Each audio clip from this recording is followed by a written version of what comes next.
I'm going to be so real with you. I did not leave A-levels with a singular A. But before we click off this video, I did manage to get from a D to a B in like 2 months. And if I had a little bit more time, I definitely would be able to get to an A without a doubt. And I was actually getting A's and A stars pretty consistently. Throughout my 2 years of sixth form, I just like buckled the final thing that actually mattered.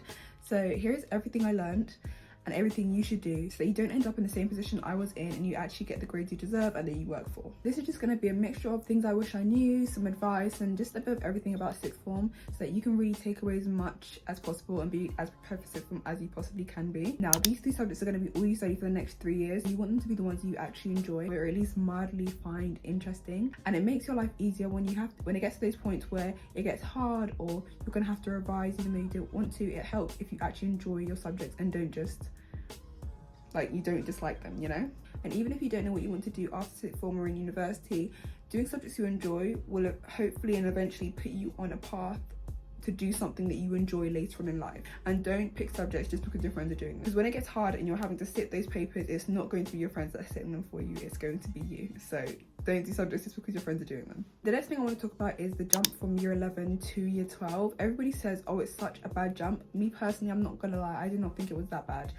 That might be because I was quite an organised student at GCSE, so transitioning from GCSE to A-level was not that big of a jump for me. I just thought it was like, you know, continuing, but you're only doing 3 subjects now. The transition that I did feel though was year 12 to year 13. That was a big jump. But also take that with a grain of salt, because when I started year 13, I was planning to apply to Oxford. I was doing an early entry application. I had problems with my predicted grades because my maths grade wasn't where I wanted or needed it to be, so I was having to resit as well. And it was all these things, and I was constantly like arguing with teachers about trying to lift my predicted grade, and it was a very, very stressful first half term for me. So that's why I probably found the jump from year 12 to year 13 quite intense because of that. But thinking about it content-wise, yes, it does get harder, but I think if you are on top of your year 12 content when you get to year 13, it's not that big of a deal. Just make sure you're organised from the very start. So from the very start of year 12, be on top of it, be organised, and honestly, the rest of sixth form kind of just flows into place and it's not that difficult. So just remember, the jump isn't something to be scared of. Just be prepared to be organised and just to have a system for everything to make your life a lot easier. The next piece of advice or tip or whatever that I want to talk about is when you start sixth form, when you start your lessons or whatever subject you choose, don't leave the classroom without understanding the content that you have done in that lesson. A-levels move so quickly, like so quickly compared to GCSE. I remember in maths we had like topics, and then within each topic there was a subtopic, and we would do a subtopic every single lesson. And if you missed one, you basically missed like a whole category within the topic, which was quite a big chunk. So it moves so quickly and you do not want to fall behind. And if you leave the lesson without understanding something, it just makes your workload even greater, just makes everything so much more complicated. And I remember I did this in year 12 for maths. I would basically leave the lesson not understanding anything that just happened and just be like, oh, well, you know, like I'm just gonna get to the exam and suddenly understand how it works. Don't do that to yourself, because when it does get to that pre-exam period where you're having to revise, you're going to be struggling and you just don't want to do that. And a lot of the time, the following content builds on what you just learned. So if you don't understand what you just learned, how are you going to understand the next chapter or the next topic or whatever else you need to learn? It just makes your life more difficult. So make sure you ask the questions and ask the expert, the teacher that's there to teach you. They get paid to teach you, utilize them. And I remember I used to be scared to ask questions in math because I didn't want to sound like dumb, so I didn't ask questions. Guys, first of all, nobody thinks you're dumb for asking a question. When somebody else puts up their hand and asks a question, do you think they're dumb? No. So why do they think you're dumb? And even if they do think you're dumb, okay, at least on results day you will have the proof to show them that you're not dumb when you get that A or that A star. Okay, because you asked the questions and you understood the content. Okay, so ask the questions. Forget what other people are saying, forget what other people are doing or thinking. Focus on your academics, because that's more important. And a pro tip, make sure you set a good impression or you get on your teacher's good side early on in the year, like in the first few weeks of sixth form college, because it really helps in situations like this where you don't understand something and you need that little bit of extra help. If they like you or at least know that you're a good student, they're going to be like, yes, I'm going to help Hannah because, you know, she's a good student and I know that she is working hard and she's trying her best. Whereas if they have a bad impression of you, they're going to be less willing to help you. So you want to have that good impression with your teachers and you want them to regard you as a good student. And also they're going to be the ones giving you your predicted grades. So, you know, you want them to give you good predicted grades, so make sure they have a good impression of you. The next thing I want to talk about is free periods. Now, this is a new concept for somebody going from GCSE to A-level. It's like the main difference between GCSE and A-levels. You have, like, on average 2 hours a day to do, or 2 periods a day to do as you wish. I'm not going to sit here and say, yeah, from the very get-go, you know, be on it, be studying every single free period, use it. But after like that second week, it's time to lock it. I'm not even gonna lie to you, because if you don't start getting into the habit of using them productively, and you don't start going over the content, don't start making revision materials in your free period, don't start doing exam questions, you will fall behind very quickly, and you will feel it when it comes to your year 12 mocks, and you do not want that. Okay, you don't want that. Spend the first 2 weeks getting to know the new people in your school, your college, your sixth form. 2 weeks playing games, doing whatever, playing Uno in your free periods. After those 2 weeks are up, start to lock in, start to make a plan. I personally wrote on my timetable, every free I had, I would write a subject, and in that free I would study or revise or create revision materials or do exam questions for that subject. So I allocated a free with every subject. You don't have to do it that way, that's just a suggestion, but start to make a plan. How are you going to be using your free periods? Are you going to make flashcards in your free periods and then, I don't know, at home do exam questions? Are you going to go over the content that you just went through in class in your free periods and then do something else at home? But start to make a rough plan so you know how you're going to utilize them, so that you use them effectively. My next thing would be to make sure you use all the resources your teachers give you, from like paper resources, from exam questions to those tests that they give you in class. Do all of them, use all of them, use the textbooks they give you, just use it all, because your teachers knows what's best. So if they're giving you something, it's probably for your own good. And speaking of those tests that they give you in class, I would 100% recommend that you actually prepare and revise for them, and then you actually try for those in-class tests, because although they may not mean anything in the grand scheme of things, like your year 12 mocks normally contribute to your predicted grades, your in-person classes that you have at the end of every topic, for example, don't normally mean much. But I would definitely recommend that you prepare and revise them, because if you don't do well, that's a sign that you don't properly understand that topic, or you need to go back over something. If you don't do well on those in-person tests that you have at the end of every term or whatever, really sit, think and reflect. Why did I not do well? What am I doing wrong? Where am I going wrong? And how can I improve? How can I improve? Where do I need to change? What do I need to change to make sure that I can improve? Because for some reason I didn't do that.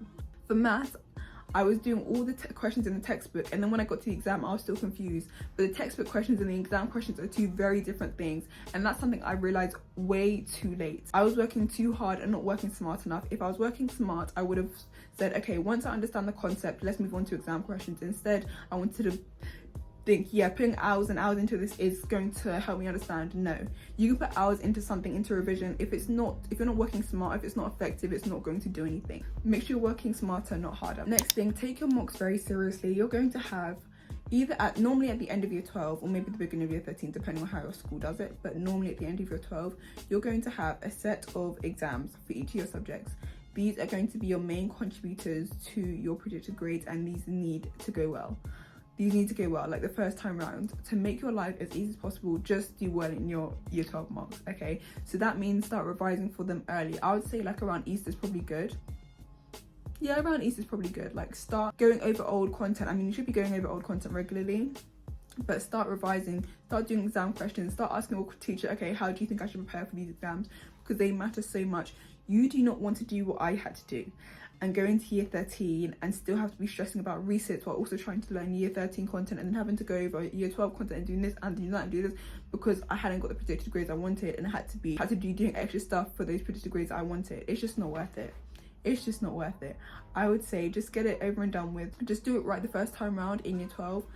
Get those mocks, get the grades you want, and get the whole thing out the way, because it just makes your life a lot easier. My next tip would be to make sure you start doing extra and supercurriculars earlier rather than later. Now, if you don't know what extracurriculars and supercurriculars are basically things you do outside of school. So maybe volunteer, maybe play a sport, maybe you're part of a debate team, something like that.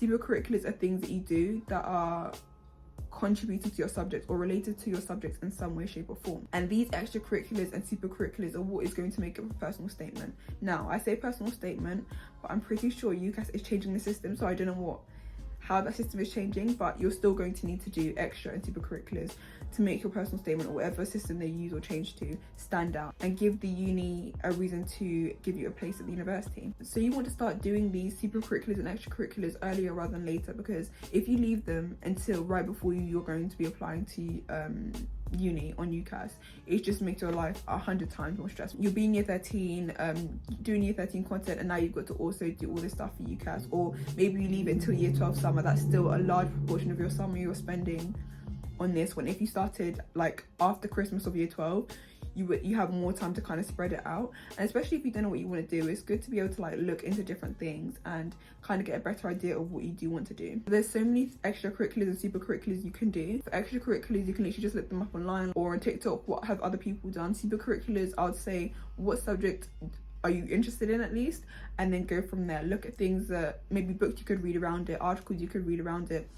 Maybe you could go do some work experience to just show your interest in that subject, because that's basically what super curriculars are, just showing your interest in that subject and why you want to study it. And like I said, if you're not sure what you want to do after sixth form, doing a variety of things can really help you niche down and identify what you do want to do, because you can kind of think, okay, but I enjoy doing that, but I didn't enjoy doing that, so maybe I should study this, you know? Now, I want to go through some revision tips, because obviously studying and revision is going to take up a lot of your time over the next 2 years. So here are some things I wish I knew, or some things I did well that I think you should also do. Go over old content regularly so you do not forget it. There is so much to learn at A-levels, so much, and it makes your life a lot harder if you learn it as you go through and then you don't go over it until right before your exam. You're going over it regularly so your brain kind of naturally just picks it up and memorizes it. A large part of A-level is memorizing the content, like I said, especially if you have a content heavy subject, so you really need to be going over that old content regularly so that you do remember it. Next revision tip, start taking notes from day one. They're teaching you content from day one. They do not dilly-dally, they do not delay, okay? I know I said you can play about in your free periods for the first 2 weeks, not in your lessons. Start taking notes from day one. You do not want to get like 3 months down the line and realize, oh, you didn't actually have any notes from the first few weeks because you didn't realize you had to be taking notes. You didn't realize it was actually contributing to the course. Like, they'll probably start teaching you from lesson 1 or lesson 2, so just really make sure you know how you're going to be taking notes, whether it's on paper, whether it's digitally, what system you're going to use, whether you're going to use the day folder. I use my handy dandy iPad all the way through sixth form, and honestly I would definitely recommend, like, if anybody has any questions about an iPad or getting an iPad for sixth form, I'm definitely the right person to ask. I have the iPad Pro 11-inch and I loved it. I use it to this day and I'm in university now, so I would definitely recommend. The only downside to this, to be honest, is that the cost at the start, but apart from that I can't really think of many downsides of getting an iPad for sixth form. So if you can, get one. But if you're not getting an iPad, even if you are getting an iPad, understand how you're going to organize your notes, what systems you're going to use, what apps you're going to use, how everything's going to work logistically for each lesson. Are you going to have different folders, different notebooks? How are you going to organize yourself? Make sure that exam questions are central to your revision, because like, if you're not doing exam questions, what are you doing? I'm sure you know from GCSE that exam questions are so important, and honestly they are.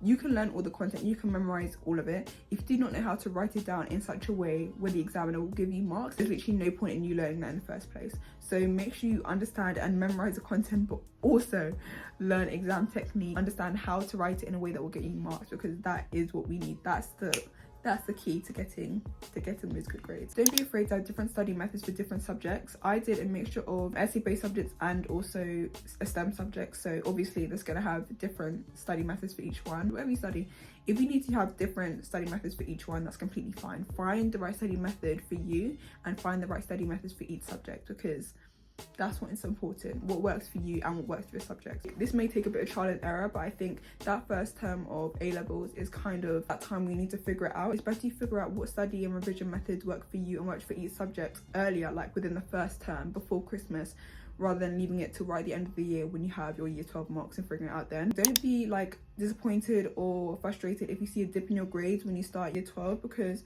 you're getting familiar with your new subject, you're just getting to grips with how it works. So don't start to worry. When I would start to worry is if by halfway through the year, so the half term in the second term, you're still not seeing an improvement, and that's when I'll start to think, where am I going wrong? Do I need to speak to my teachers about something? Use a specification for each of your subjects to guide your revision. The specification has everything you need and it tells you everything you need to cover, so you can use it to like guide your revision. What do I need to be revising? What don't I need to be revising? It tells you everything about your course actually, including the exam papers you'll sit, normally what subjects will be on each paper. So it's really useful to use that and to make sure you're covering everything, but also not going over extra things that you don't need to go over that your teacher might have added in just for context or something. My final thing about revision is remember that it will be hard work. A-levels are not easy. You need to be able to know everything like the back of your hand. Like, not to like scare you, but if you really want those good grades, you need to work hard. Now, balance is definitely possible. I would not say sacrifice your whole life for your academics for school or for A-levels, but remember that you do need to work hard. There's no way of achieving those good grades without hard work. And the thing about balance as well, it's definitely possible to balance your A-levels with a social life or with a life outside of school. The longer you wait to start putting in effort and to put in work towards your A-levels, is the less balance you'll have in your life. So if you only start locking in year 13, you're going to need to spend more time on your academics and on your academic life than if you started in year 12 and you were able to balance it out from the very beginning. And my last and final thing would be to make sure you enjoy sixth form. It was a very stressful period, but at the same time, you grow so much in year 12 and year 13. Like, looking back at videos and pictures of me from year 12, it's just crazy. I feel like a completely different person now, but it's so nice to kind of watch myself back and see like I've really come a long way, and it goes so quickly. So really just cherish it, cherish that time with your friends, but really enjoy it because it really was a lot of fun, even though that it was a lot of stress. I hope you gained something. If you have any questions, leave them down in the comments and I'll make sure to get back to you. And yeah, wishing you all the best for the start of sixth form, and until next time.